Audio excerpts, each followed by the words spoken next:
할렐루야. 우리 믿음의 고백하시겠습니다. 주는 그리스도시요 살아계신 하나님의 아들이시니이다. 아멘. 우리 저를 따라 한 번 더 고백하겠습니다. 거룩한 부담감은 영적 성장의 출발점이다. 할렐루야. 여러분, 오늘이 종료주일이고 이번 주간은 고난주간입니다. 다른 교회들을 보면은 사순절을 지키는 곳도 있기는 한데, 여러분이 사순절의 유래와 근거를 우리가 보통 성경에서 찾기는 하지만 실제적으로는 성경에서 시작된 게 아니라 원래의 시작은 천주교에서 시작한 겁니다. 사순절이라는 거 하는 것은. 그래서 교회에서는 사순절을 지키는 곳도 있고 지키지 않는 곳도 그래서 있는 거예요. 그런데 확실한 것은 복음주의 진영에서는 사순절을 지키는 곳이 거의 없다는 거예요. 그리고 고난주간도 특별하게 지키지는 않습니다. 그렇다면 여러분, 고난주간이 뭡니까? 고난주간에는 우리가 무엇을 해야 하나님이 정말로 기뻐하실까요? 여러분, 우리는 이거를 생각해야겠죠. 예수 그리스도께서 고난을 당하시고 십자가에 죽으심으로 우리를 자녀 삼아 주셨는데, 시편 2편 말씀을 보면 이러한 과정을 갖다가 해산의 고통으로 비유하고 계시다는 거예요. 만약에 여러분이 자녀들의 생일날 너 슬퍼해라, 내가 너 낳는다고 얼마나 힘들었는 줄 아니, 선물은 무슨 맛있는 것도 먹지 마, 나는 그때만 생각해도 너무 힘들고 너무 아파, 정상적이지 않잖아요. 무슨 말인지 이해가 됩니까? 고난주간이라고 해서 우리가 얼마나 아프셨을까, 그러면서 밥도 안 먹고 물도 안 마시고 이렇게라도 내가 예수님의 고난에 조금이라도 동참해야지. 여러분, 실제로 필리핀이나 인도네시아 같은 데 가면은 실제로 예수님의 고난을 그대로 재현하고 실제로 못도 박힙니다. 그렇게 하면은 여러분, 우리를 구원하신 주님께서 기뻐하실까요? 아이고, 니도 못 박혔네. 기뻐하실까요? 여러분의 자녀들이 만약에 여러분에게 그렇게 한다면 여러분은 아따, 우리 철들었다라고 생각을 할 겁니까? 이거 영적 문제 아이가 이렇게 생각을 할 겁니까? 영적 문제 있는 거죠. 여러분, 그런데 중요한 것은요, 이것도 포커스가 올바른 게 아닙니다. 고난주간의 포커스는 고난에 있는 것이 아니라 복음 그 자체에 있는 줄 믿습니다. 여러분, 그러니 고난주간의 모든 포커스와 집중은 오직 복음이어야 합니다. 그래서 우리는 이번 고난주간을 통해서 복음 집중을 위한 실제적인 루틴을 우리는 만들어 가려고 합니다. 여러분, 혼자 하면 힘들어요. 혼자 하면 또 조금 하다 금방 포기합니다. 혼자서는 시작도 못 합니다.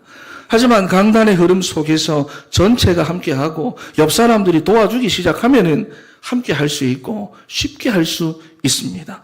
여러분, 그래서 이번 고난주간을 통해 복음 집중의 루틴을 만들어가는 우리 사랑하는 성도 여러분 다 되시기를 바랍니다. 할렐루야. 여러분, 오늘 본문은 예수님께서 이 땅에 오신 목적이지요. 십자가를 지시기 위해서 예루살렘에 입성하시는 그 장면이 기록되어 있습니다.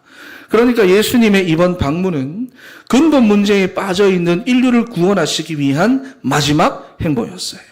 그래서 마태복음 20장 18절에서부터 19절 말씀을 보면은 예루살렘으로 가시는 목적을 예수님께서 직접 말씀하고 계시는데, 보라, 한번 읽어볼까요? 20장 18절 19절 바로 앞에 있죠.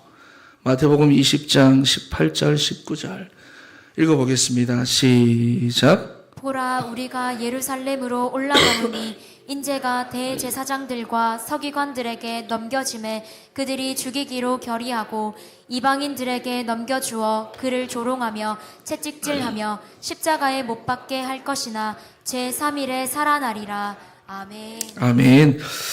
여러분, 예수님께서 지금까지 여러 가지로 이적과 기사를 행하시고 천국 복음을 선포하신 근본적인 목적이 바로 여기 있습니다.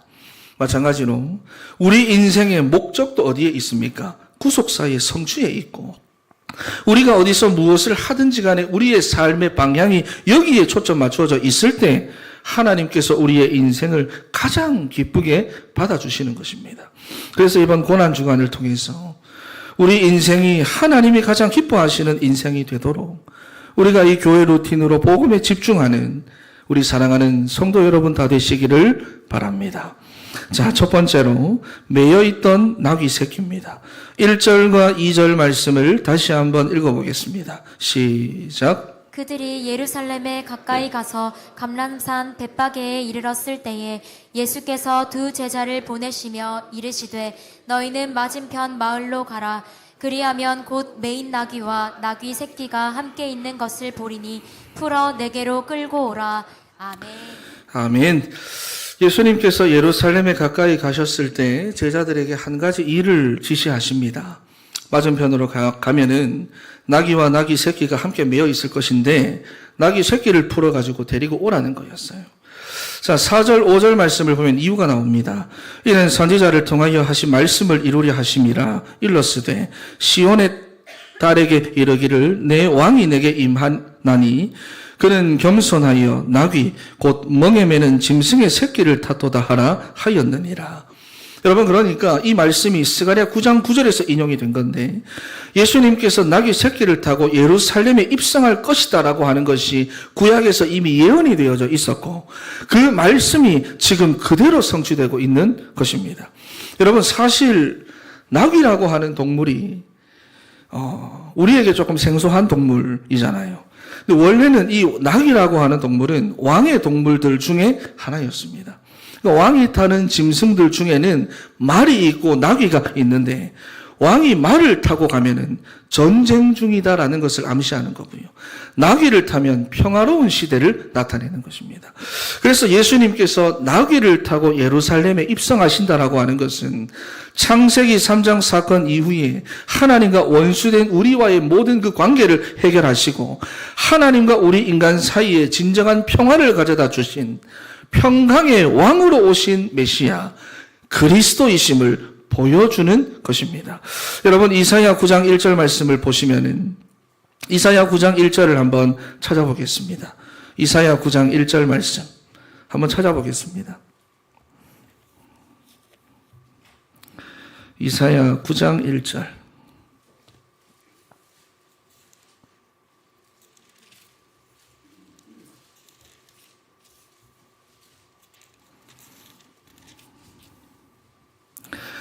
자, 9장 1절 말씀을 한번 읽어보겠습니다. 시작.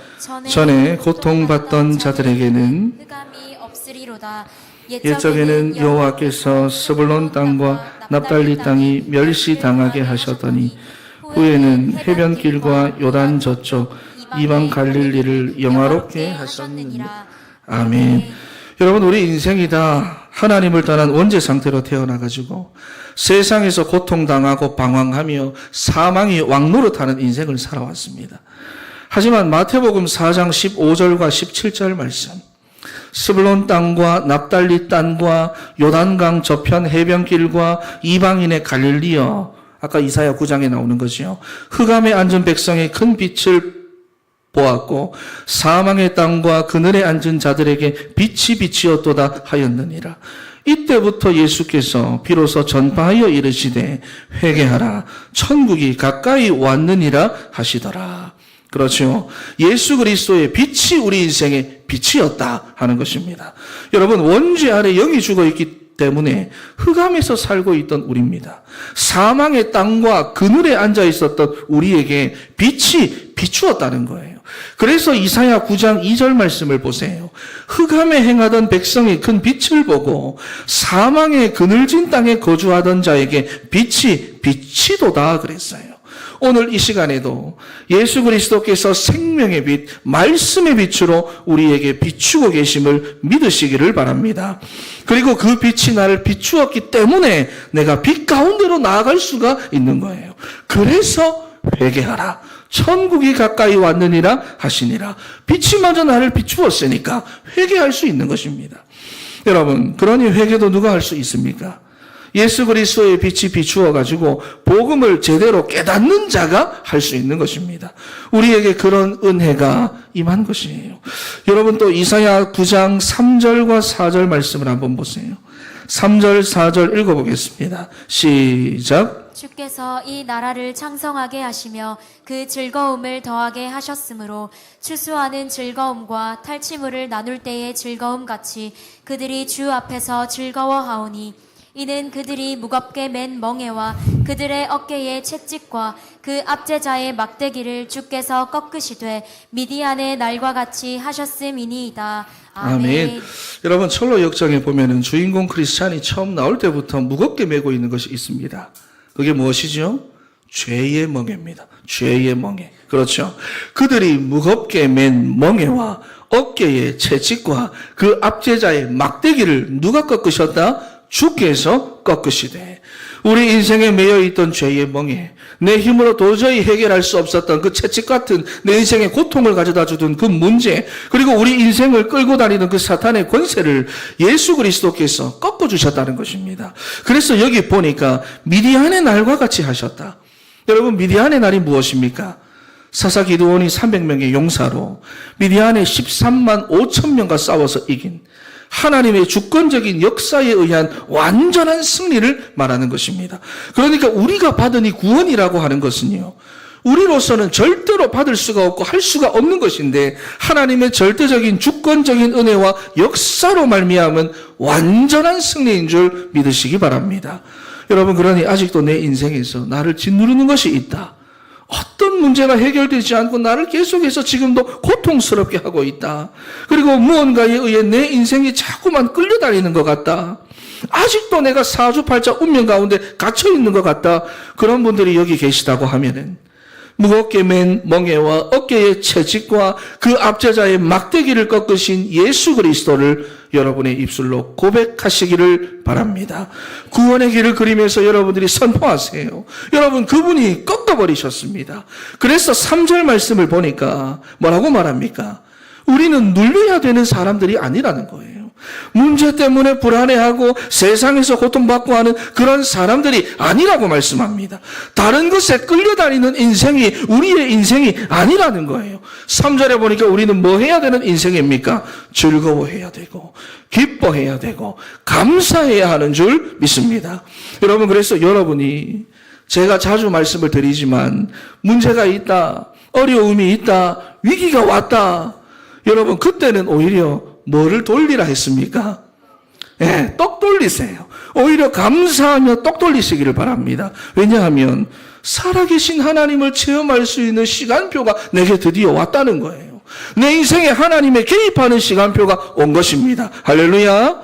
여러분, 잊지 마세요. 그래서 이사야 9장 5절 말씀을 보니까 어지러이 싸우는 군인들의 신과 피 묻은 겉옷이 불섭같이 살라지리니, 여러분, 이게 무슨 말이냐? 모든 전쟁이 예수 그리스도를 통해서 사라졌다라고 하는 것입니다. 왜? 평강의 왕이 오시니까 전쟁이 사라지고 평화가 임했다는 것을 말씀하는 거예요. 여러분, 평강의 왕으로 오신 예수 그리스도께서 여러분의 인생에 임하시면 여러 가지로 시끄러운 내 인생의 문제들 해결되고요. 또 영적 문제와 정서적인 문제와 속 시끄러운 그 일들까지도 해결이 되어 우리가 평강을 얻게 됩니다. 그래서 빌립보서 4장 6절에서부터 7절 말씀에 아무것도 염려하지 말고 다만 모든 일에 기도와 간구로 너희 구할 것을 감사함으로 하나님께 아뢰라. 그리하면 모든 지각에 뛰어난 하나님의 평강이 그리스도 예수 안에서 너희 마음과 생각을, 내가 내 스스로도 어떻게 할 수 없는 그 마음과 생각을 지켜주시겠다고 말씀을 합니다. 여러분, 이번 고난주간을 통하여 평강의 왕이 여러분의 인생에 임재하게 되시기를 바랍니다. 이사야 9장 6절 말씀을 보세요. 한 아이가 우리에게 낳고 한 아들을 우리에게 주셨는데 그 이름은 기묘자라 모사라 전능하신 하나님이라 영존하시는 아버지라 평강의 왕이라 그랬습니다. 여러분, 예수 그리스도께서 우리를 위하여 이 땅에 오신 줄 믿습니다. 7절 말씀 다 같이 읽어보겠습니다. 시작. 그 정사와 평강의 더함이 무궁하며 또 다윗의 왕좌와 그의 나라에 군림하여 그 나라를 굳게 세우고 지금 이후로 영원히 정의와 공의로 그것을 보존하실 것이라. 만군의 여호와의 열심히 이를 이루시리라. 아멘. 여러분, 평강의 왕이 여러분의 삶에 임재하시면 여기 보니까 평강의 더함이 무궁하며 끝도 없다는 거예요. 여러분의 삶을 굳건하게 세워주시고 보존하게 하시는 누구의 열심이? 만군의 여호와의 열심이 여러분의 삶에 반드시 역사하게 될 줄로 믿습니다. 여러분, 그렇다면은 하나님의 평강의 왕이 우리 개인뿐만 아니라 여러분의 가정 현장에 임하고 여러분의 직장 현장에 임하고 우리 진천교회 가운데 임하면 어떤 일들이 일어날까요? 우리 나라에, 여러분 나라 위해서 걱정하시고 기도하시잖아요. 우리 나라 가운데 평강의 왕이 임재하시면 어떻게 될까요? 여러분, 그 일에 제가 쓰임받고 여러분들이 쓰임받고 이번 고난주간을 통해서 우리 진천의 모든 성도가 이러한 부르심을 발견할 수 있도록 복음에 집중하는 한 주간이 되기를 바랍니다. 여러분, 그래서 평강의 왕으로 예루살렘에 입성하신 예수 그리스도께서 여러분의 가정 가문과 지역과 우리 진천교회 가운데 임재하게 되시기를 주 예수 그리스도의 이름으로 축원합니다. 여러분, 그런데 당시에 예수님을 따르던 수많은 군중들은요, 나귀가 아니라 말을 타고 입성하시는 예수님을 기대했습니다. 그래서 자신들을 압제하던 그 로마를 물리치고 이스라엘을 해방시켜 주실 정치적이고 군사적인 메시아를 기대하고 있었어요. 그러니까 성경의 말씀을 여러분 제대로 깨닫지도 못하고 복음이 무엇인지를 제대로 알지도 못했다는 거예요. 그러니 자꾸만 다른 복음을 구하는 것입니다, 사람들이. 그래서 예수님이 예루살렘 성에 입성하실 때는 그렇게 환호하다가도 며칠이 안 가가지고 돌변하잖아요. 예수님을 십자가에 못 박아라 하면서 돌변해버립니다. 이유가 무엇입니까? 내 생각과 다르네. 내가 원하고 내가 기대하던 것이 아니네. 여러분, 이렇게 모든 인간이 바로 나중심이라고 하는 이 사탄의 함정에 빠져있기 때문에 신앙생활도 내가 기준입니다. 나랑 맞아야 되는 거예요. 말이 안 되죠. 하나님과 내가 어떻게 맞습니까? 나는 날 때보다 창세기 3장 상태로 태어났는데. 그러니 뭐가 안 됩니까? 순종이 안 돼요. 쓰임 받는다는 이런 부담감 자체가 싫습니다. 그래서 신앙생활이 커스텀 메이드입니다. 내가 골라서 내 입맛대로 하는 거예요. 그러니 언약의 실제적인 소통이 없고 언약의 성취가 없다, 내 삶에. 그러니 신앙생활을 하는데도 평강이 없습니다. 즐거움이 없습니다. 기쁨이 없고 감사가 없습니다. 다시 말해서 내 삶에는 언약에 대한 소통도 없고 언약을 성취해 가시는 여호와의 열심도 내 삶에는 나타나지 않는다라고 하는 것입니다. 그러니 늘 흔들리는 거예요. 늘 고민하는 거예요. 늘 갈등하는 거예요. 여러분, 신앙생활이라고 하는 것은 하나님의 말씀이 무엇을 말씀하고 있느냐가 중요하지 내가 중요한 게 아닙니다. 저를 따라 고백합니다. 하나님의 말씀이 무엇을 말씀하고 있느냐? 할렐루야. 이것이 중요하지 내가 중요한 게 아닙니다. 여러분, 오늘 본문에 한번 봐보세요. 3절 말씀에. 여러분, 지금 이사야 가 계시죠? 3절 말씀을 보면은 만일 누가 무슨 말을 하거든 주가 쓰시겠다 하라. 그리하면 즉시 보내리라. 여러분, 여기 보니까 아무 표시 없이 정말 이름 없이 빛도 없이 언약 성취에 쓰임받는 존재가 있는데 누굽니까? 그렇지요. 나귀 주인입니다. 나귀 주인이에요. 예수님의 말씀대로 나귀 주인은 정말로 그렇게 했습니다. 주가 쓰시겠다는 말에 즉시로 순종했어요. 생각해보고 따져보고 계산해보고 의논해보고 그렇게 하지 않았습니다. 즉시로 했대요. 여러분, 결국 이러한 순종이 하나님의 언약에 성취되는데 쓰임을 받게 되고 체험을 하게 되는 것입니다. 여러분, 그래서 우리가 신앙생활을 하면서 하나님께 쓰임받는다는 기쁨과 감사를 맛보는 데는 다른 게 아닙니다. 주가 나를 쓰시고자 할 때 즉시로 순종하면 되는 것입니다. 말씀이 딱 떨어졌을 때 즉시로 순종하는 그 단순함이 영적인 성장과 언약의 성취 속으로 우리를 이끌어가는 줄 믿습니다. 여러분, 그러니 나는 뭐가 부족하고 나는 뭐가 연약하고 내 형편이 지금 어떻고 저떻고 그래서 되니 안 되니 다른 사람들이 나를 이렇게 생각하고 저렇게 생각하고 여러분, 이런 것들에 잡힐 필요가 없습니다. 하나님께서 그걸 모르시겠습니까? 하나님이 그럼에도 불구하고 주가 쓰시겠다고 하시는 거예요. 고린도전서 1장 26절과 29절 말씀을 보니까 하나님께서 우리의 연약함, 우리의 무능함, 우리의 부족함을 다 알고 계신대요.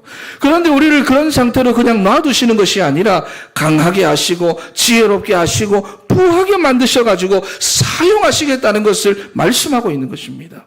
여러분, 그러니 내가 부족한 것 같아도 맡겨주시면 하면 됩니다. 할렐루야. 그러면 하나님께서 주시게 되어 있어요. 그래야 우리가 하나님 앞에 엎드려가지고 감당할 힘을 달라 우리는 또 그렇게 기도하게 되어 있는 것입니다. 그러니 주가 쓰시겠다 하는 것에 즉시로 순종하여 언약 성취에 쓰임받는 여러분 되시기를 바랍니다.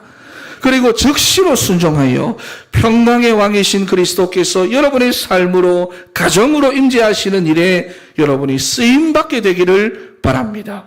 여러분, 저를 따라 한 번 더 고백합니다. 거룩한 부담감은 영적 성장의 출발점이다. 할렐루야. 여러분, 그래서 두 번째로 드디어 예수님께서 나귀 새끼를 타고 예루살렘에 입성을 하셨습니다. 6절에서부터 9절까지 우리 다시 한번 읽어보겠습니다. 시작. 제자들이 가서 예수께서 명하신 대로 하여 나귀와 나귀 새끼를 끌고 와서 자기들의 겉옷을 그 위에 얹음에 예수께서 그 위에 타시니 무리의 대다수는 그들의 겉옷을 길에 펴고 다른 이들은 나뭇가지를 베어 길에 펴고 앞에서 가고 뒤에서 따르는 무리가 소리 높여 이르되 호산나 다윗의 자손이여 찬송하리로다. 주의 이름으로 오시는 이여 가장 높은 곳에서 호산나 하더라. 아멘. 아멘. 예수님께서 나귀 새끼를 타고 예루살렘에 입성하실 때 이 사람들이 입고 있던 겉옷과 들에서 벤 나뭇가지를 막 길에 던지고 펴면서 예수님을 격렬하게 환영을 했는데요. 이 모습은요, 예수님을 자신들의 왕으로 인정한다는 거예요. 그리고 예수님의 그 권위에 존경을 표시하는 것입니다. 그러니까 우리로 말하면 뭐냐? 영접한다라는 거예요. 예수님을 나의 왕으로, 우리의 왕으로 영접한다는 의미예요. 그리고 예수님을 앞과 뒤에서 따르던 무리들이 호산나 다윗의 자손이여 찬송하리로다. 주의 이름으로 오시는 이여 가장 높은 곳에서 호산나. 여러분, 이렇게 크게 외쳤는데 이 호산나라고 하는 말이요, 기도하오니 이제 우리를 구원해 주소서, 이런 말입니다.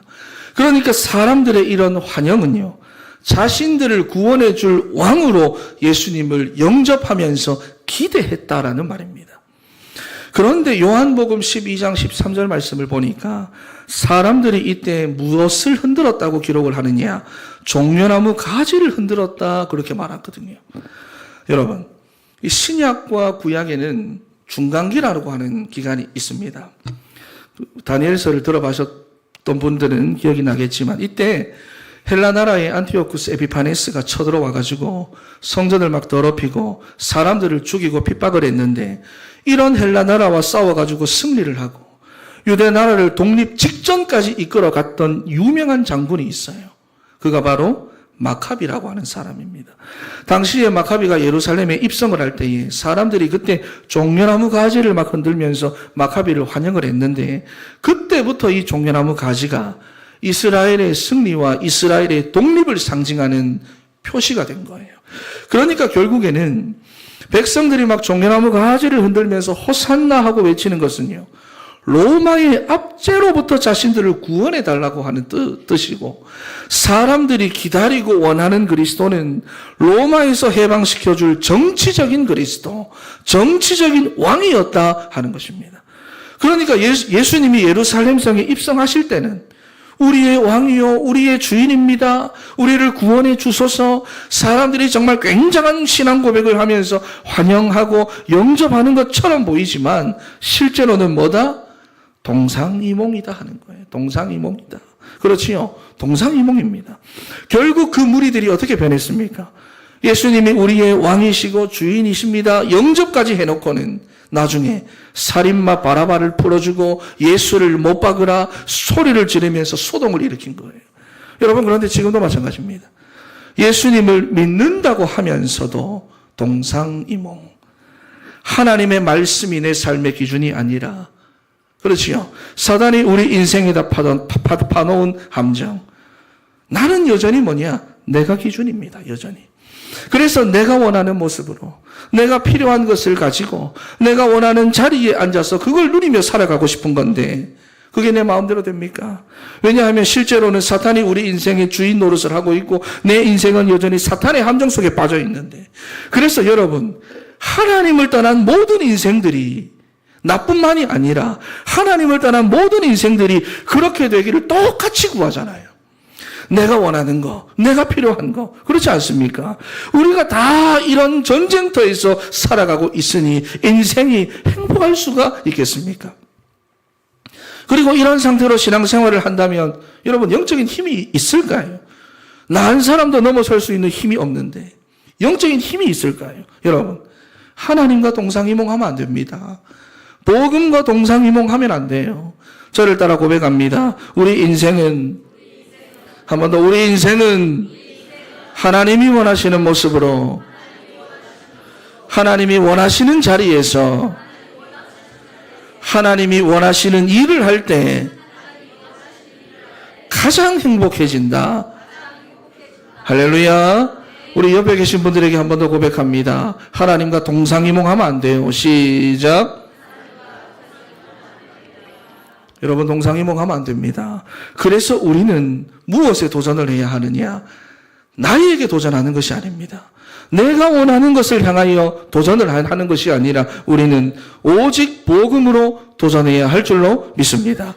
요한복음 10장 10절 말씀을 보니까 도둑이 오는 것은 도둑질하고 죽이고 멸망시키려는 것뿐이요, 내가 온 것은 양으로 생명을 얻게 하고 더 풍성히 얻게 하려는 것이라 그랬어요.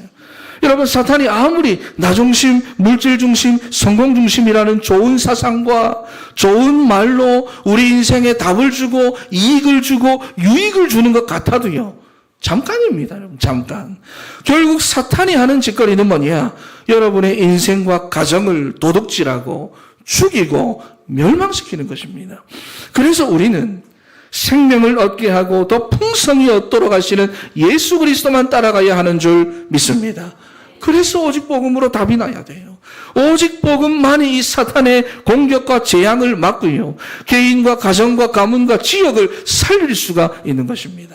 여러분, 그러니 이번 고난주간에는 아이고, 예수님의 고난 그렇게 했으니까 나도 고난에 좀 동참해야지, 밥을 안 먹어야지.